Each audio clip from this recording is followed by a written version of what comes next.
Welcome to City Cinematheque, where the art and pleasure of the movies are the subject of serious discussion. I'm your host, Jerry Carlson, and I teach film studies at the City College of the City University of New York.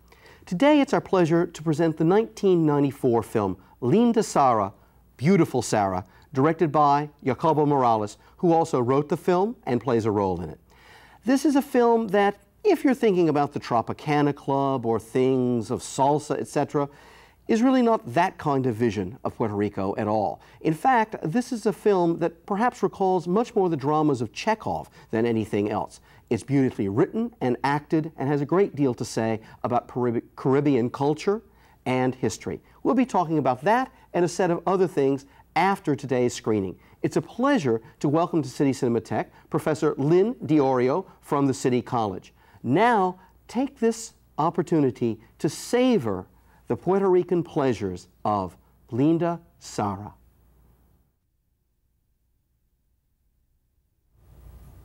Welcome back to City Cinematheque. I hope you've enjoyed this opportunity to see a beautiful film, una película linda, called Lyn Di Sara, Beautiful Sara. This film is a work that evokes a number of key themes in Puerto Rican life and literature, and more broadly the Caribbean and Latin American. There's a lot to talk about, and we've got 30 minutes to do so. Here to help us today on City Cinematheque is my colleague from the City College, Professor Lyn Di Iorio. Lyn is a specialist in Caribbean literature and culture. She is Puerto Rican herself and is a writer of prose fiction, published in a number of journals, and we know there's some stuff already accepted and on its way out. Lyn, let's start with the fact that this is a film, the title of which is a woman. And some of the first images we see in the film are of this old woman. What are some of the things that are evoked by the film that might be, in common with the culture and with the literature, the treatment of women in the film? Well, in this particular case, the theme that gets focused on in the movie is of the solitude of this woman, the solitariness of her, her loneliness and her silence, and as the film progresses, we start to see through her memories that the silence might be a response to a choice that she had to make in her past, and it's that choice that links this film to other Puerto Rican works and also other works, similar works in Latin American fiction and cinema. And in particular, I was thinking of Garcia Marquez's Love in the Time of Cholera. Although, it's slightly different there. It's not so much that the woman is forced, to marry another man, but she does, and, Well, and there is a continuum of the societies. I mean, there are differences, clearly, between different islands or regions, but there is a continuum of a heritage of plantation societies, at least in origin, in which gender roles are defined in rather strict ways, and in many ways, obviously hypocritical ways. And one of the things that's interesting that has come out of a lot of criticism in recent years, and I think the tradition you're talking about, is the way in which something that may be viewed by others as passive is in fact an active decision, is a choice, is a form of resistance to certain social patterns in one way or another. Yeah, well, there's an ambivalence in it. I mean, it's not a completely active choice. I mean, because she as we see in the course of the film, she actually does make a choice favoring her lover. She runs off with him, but then her father dies, and she's made to feel very guilty about that. And that's what makes her marry, the person that her father had chosen, and become this very, very unhappy woman, which is what her lover told her she would become if she made that bad choice. But the silence then becomes, I think, it's not so much active as ambivalence, and an increasing ambivalence towards not just her husband, but I get the sense too that she's ambivalent towards the manic way in which her family often acts, her children. Yes, absolutely. Now that brings us to placing, perhaps in an even more specific way, her within a specific class, having grown up in a specific time in Puerto Rico, in which only certain kinds of social options, and some of them, as we see in the film, are really quite polarized. I mean, that's one of the positions she's put in as a young woman, is either this kind of exile from the family by making a decision to marry that is, from the family's point of view, not any option socially, because she would be marrying out of her class and downward, or to be folded into that and that class and the set of roles available within that. It might be useful to talk just a little bit about the history of the island. Who are this family? I mean, to what degree are they representative of a class of people, and what is that class within the island's history? And more broadly, I think that spreads out to the Caribbean and to certain sections of Latin America. Well, they're a land-owning family. In particular, what they own is land where sugarcane is planted and harvested. They are very wealthy. You know, well, actually, I mean, the family that Sara grows up in, we have less information about, but we can assume that it's also a sugar plantation family.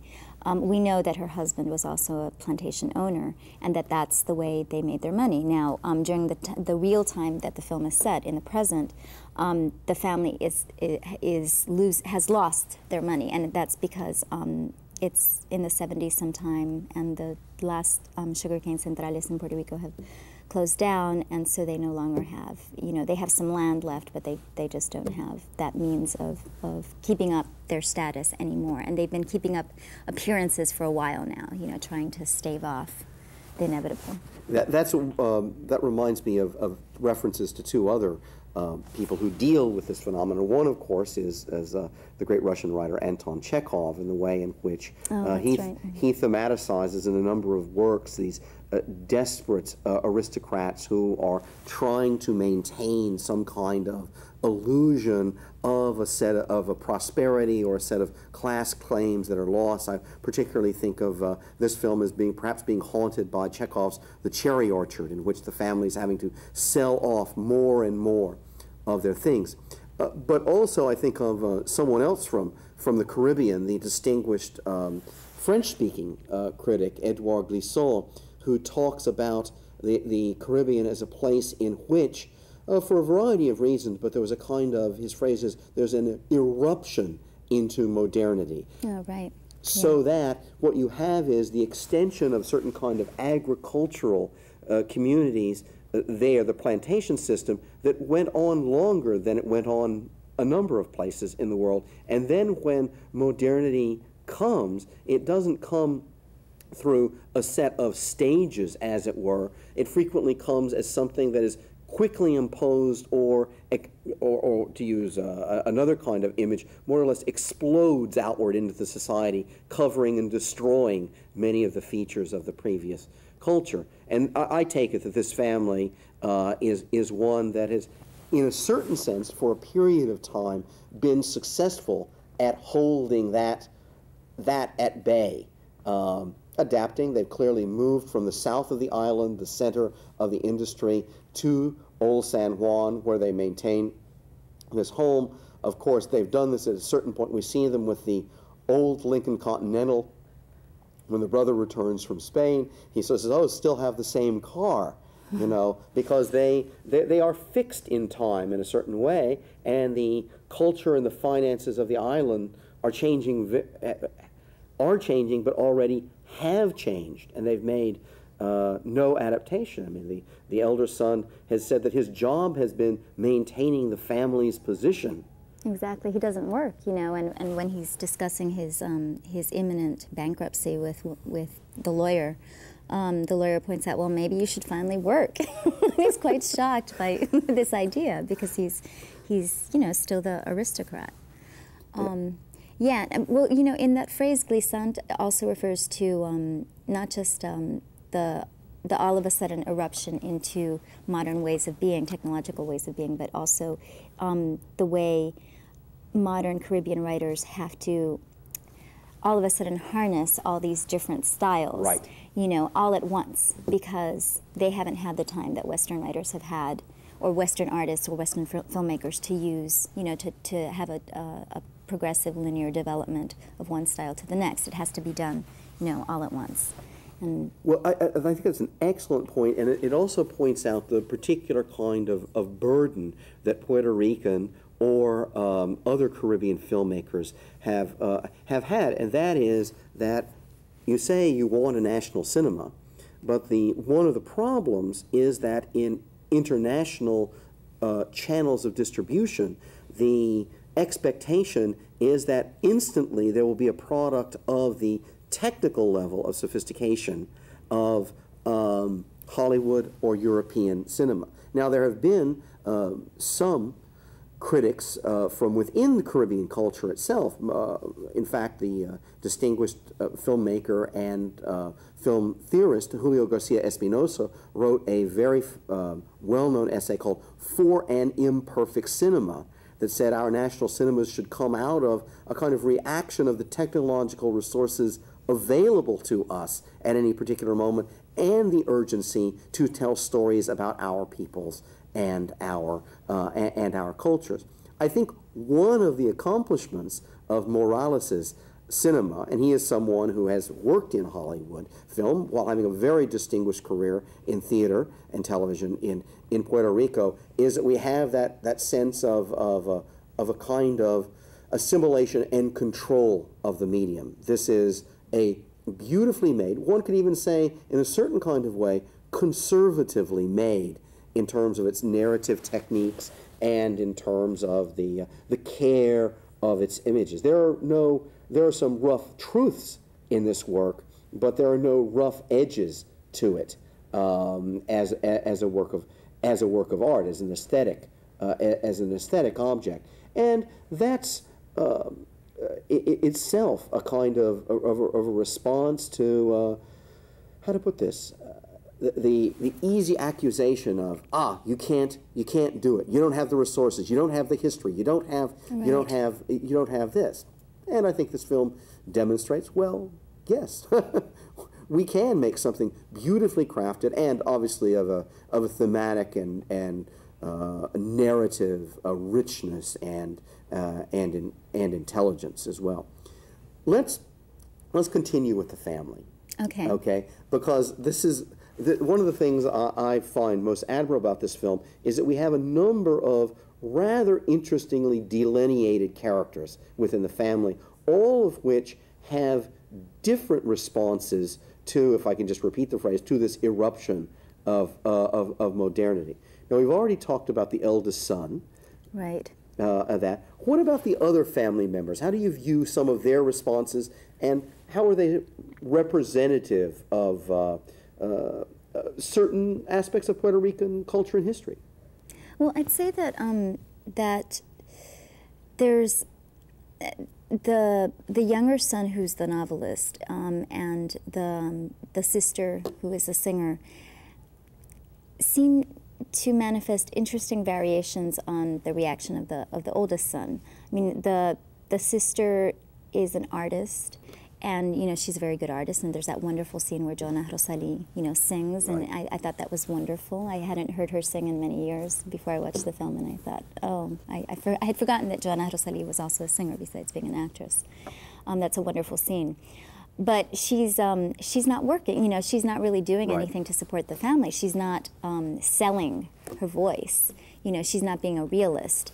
And yet she is more practical in many ways than her brother is. At least she does something, you know. Right. He does nothing. He's just sort of overseeing, you know, the dwindling property. Then the younger brother is an interesting figure, you know, because he seems to be in that weird territory, which I think Jacobo Morales explores really effectively in his films, you know, where you're starting to lose your grip on reality, but it's because you're plunging deeper into reality. Right. And many of his most interesting characters are like that, and the younger son is a lot like that. You know, he's an artist, he's a writer, he doesn't seem to really be attuned to anything when people talk to him. But then, you know, by the end of the film, he's produced. I mean, he's constantly working on this novel, and then he's actually published a novel. Well, no, I think it's an excellent point about both of them, because I think the way the narrative is set up is that we have some significant doubts about both characters for a great deal of time. I mean, certainly a great deal of time. I mean, the lyric circle, you know, the family's crumbling, and she's worried about the reception of the lyric circle. Yeah, and her character is developed as being that of a total bitch, too, throughout the course of the movie, because of her treatment of the niece, who's from New York, and, you know, and through that character we also see the ways in which people who were raised in New York are treated on the island still, you know, right now, even outside of families like this one. Well, of course, that's another one of the things that he uses as a narrative strategy, is this sort of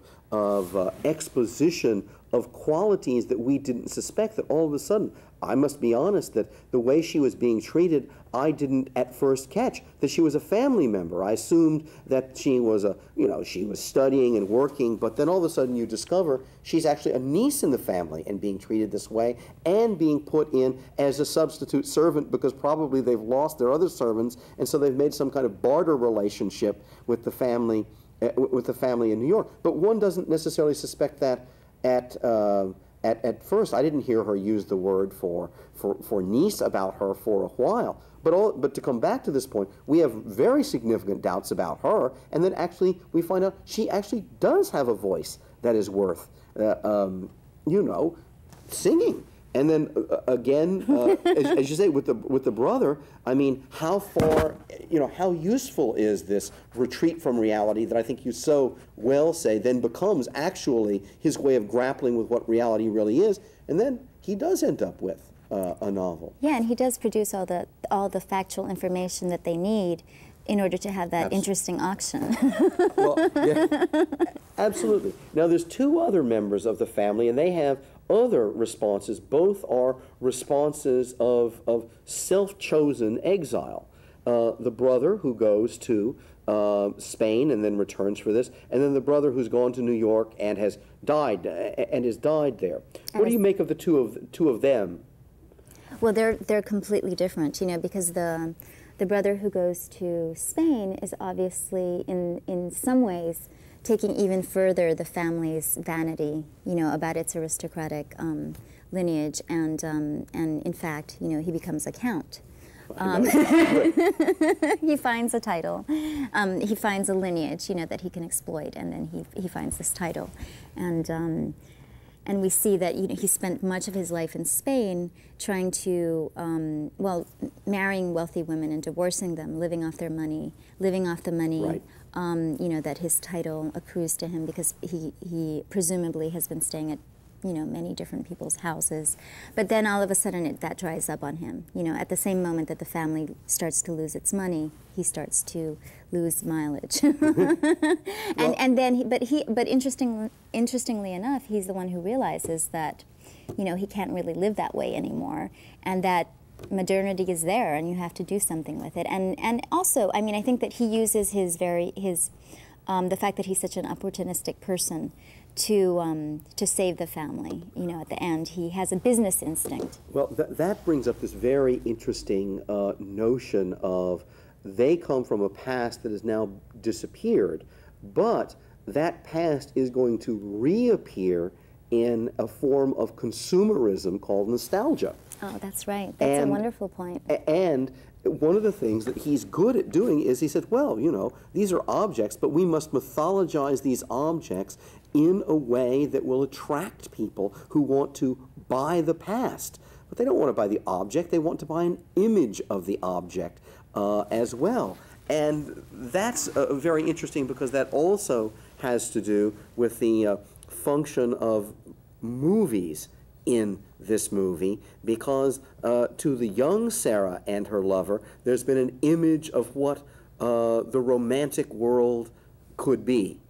And that is something that at the very end of this film, we see is going to be maintained. As we move off, as the carriage moves off into the distance, it turns into an image from the black and white film they've seen as young people. So there's this way in which one can, and I think it's complicated issue for Morales. The way in which the past can both, you have to leave it behind, but then you can market it in a certain way, but also then it can be a genuine consolation for people as well, this, the nostalgia. And it may be the only consolation, maybe it may not be adequate, but it may be a necessary consolation for certain people.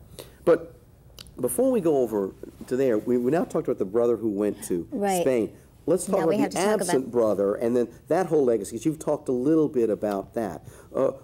In what sense is he the opposite of the brother who goes to Spain? Well, interestingly enough, they mentioned in the course of the movie that he was the brother who was the most silent in the family. And one gets the sense that silence, like the mother's silence, is a silence of protest. So, you know, he goes off to New York, and there's also a hint, and it's interesting the way Jacobo does these things so subtly, but there's a hint that the woman that that Alfredo married in New York was a woman of much darker skin. Right. Because, you know, there's that moment in the film where Tita is passing by, you know, distributing sandwiches, and these two, at the party. Right, exactly. And these two old ladies say, ay, ¿de dónde sacó esa cara? You know, why does she look like that? Because she has really, you know, kinky hair. Right.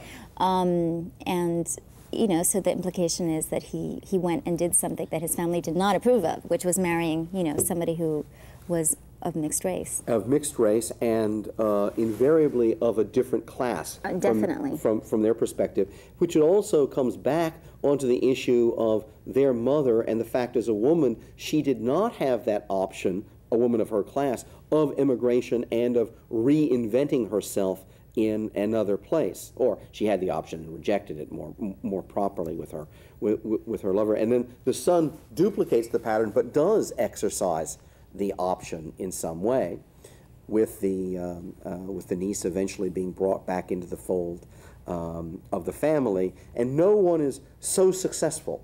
I mean, we see the adaptation of the brother to Spain, and as you say, that those options, well, you know, you eventually run out of countesses' houses to stay in, I guess. I've not done that myself, but and then with the brother in New York, clearly there is some economic hardship, so she has come back to the island, perhaps to work in this barter relationship while she's studying.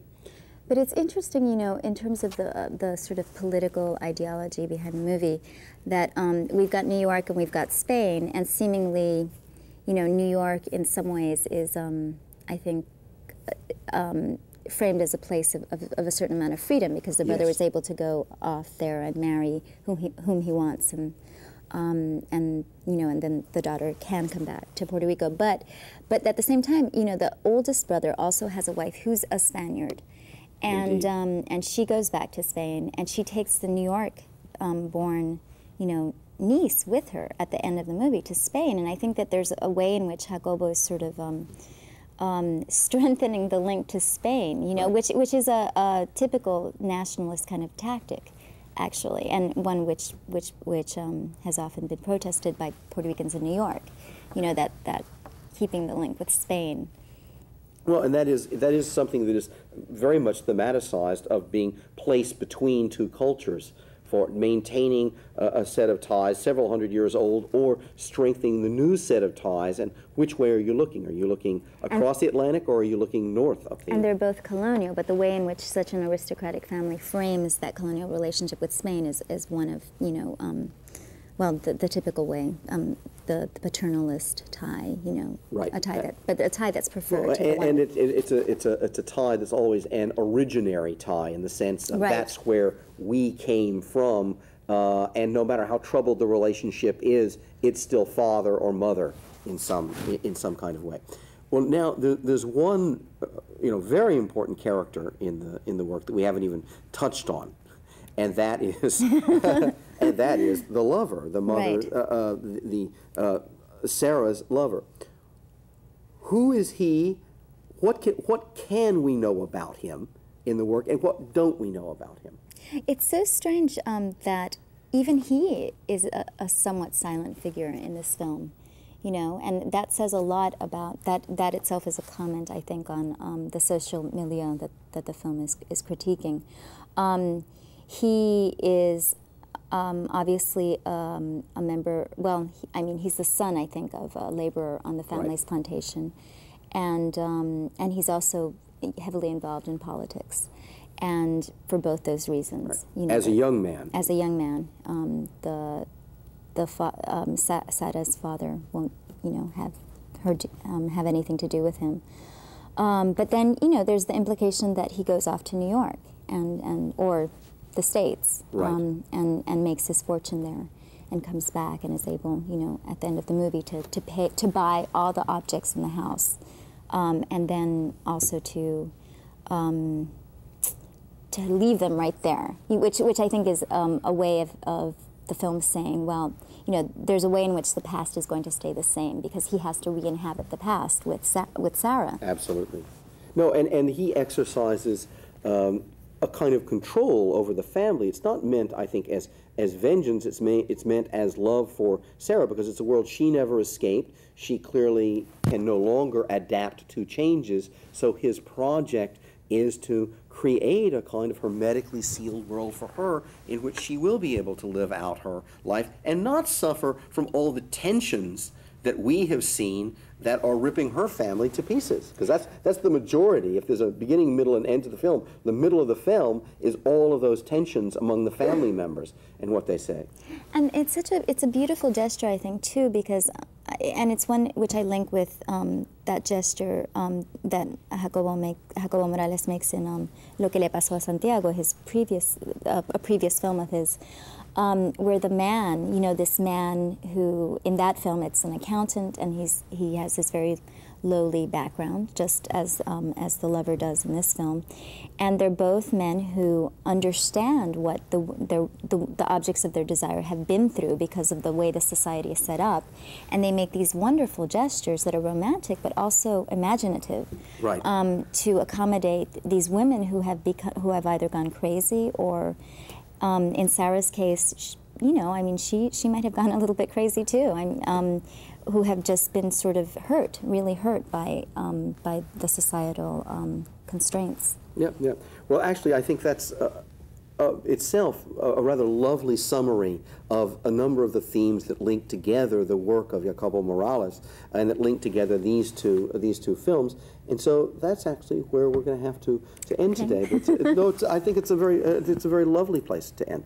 If you'd like more information about City Cinematheque, drop us a line. Drop it to City Cinematheque, City University Television, 25 West 43rd Street, Suite 1220, New York, New York, 10036. Let me give you that information again.